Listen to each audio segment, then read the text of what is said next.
let's talk about making pom-poms with the Clover Pom Pom Makers. It's going to produce a really nice, dense pom-pom, similar to this. And the size of the pom-pom makers will determine the size of the pom-pom being made. So going from smallest on up to the large size, and then there's even a jumbo size that's even bigger than all of these that's available. What you'll need is some yarn, some scissors, and you may even consider some embroidery thread as well. So I'll show you how this works.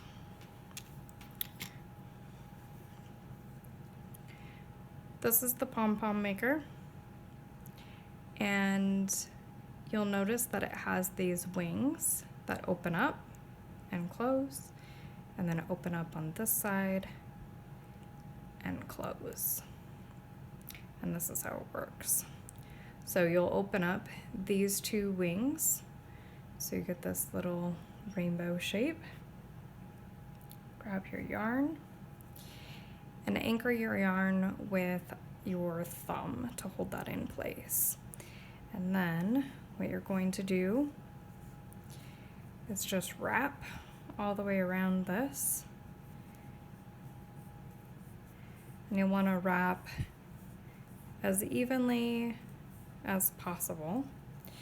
Once you get enough wraps on there, you can let go of that. You don't have to anchor that anymore because the wraps of the yarn are holding it into place.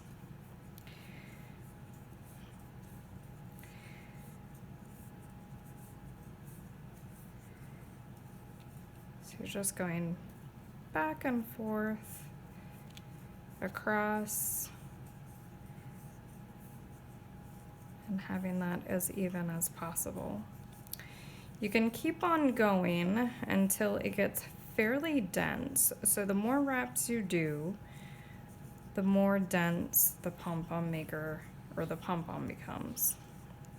Once you have it full and that feels satisfactory, then you will take that wing and close it. Take your scissors, cut the yarn,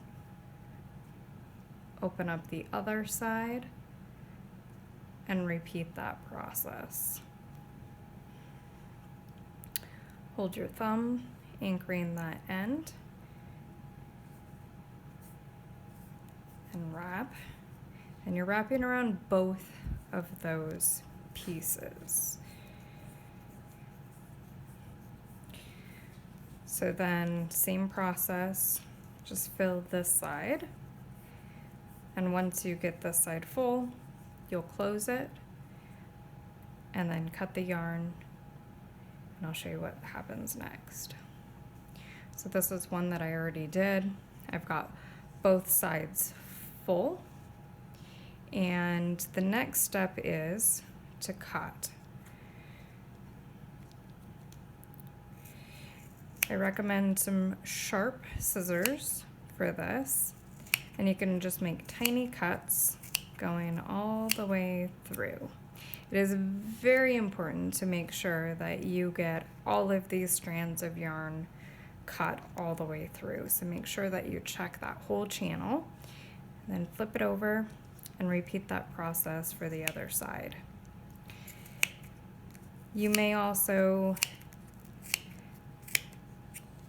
make sure that you hold on to this, because if you get a lot of fiber in here, you may notice that it wants to pop up and pop through. So again, just check that channel to make sure that all of those strands have been cut through. And then you can either use a piece of the yarn or embroidery thread. Embroidery thread will be a pretty strong material. And so what you're going to do is wrap that around that channel and pull it snug. Be careful not to pull it so much that it pops that open. Tie an overhand knot and snug that down as tight as possible. Go around to the other side overhand knot. You can also you can wrap that around 3 times or twice to give that a little bit more security, and again pull snug and then around to the other side. So I go around 3 times, tie an overhand knot, and this one we're going to do a double knot to secure that in place.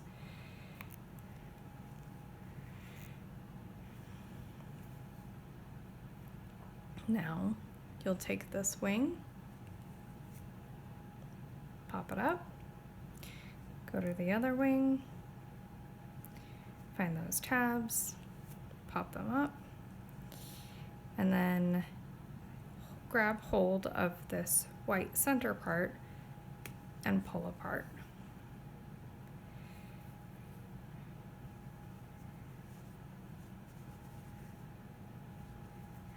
That produces your pom-pom. So you have this little string, which you can either cut this off or you can use it to trim up and hold on to your pom-pom. So from here, I like to give them a little bit of a haircut. So you can go through and just trim up and even out the shape of the pom-pom until you're satisfied with its shape.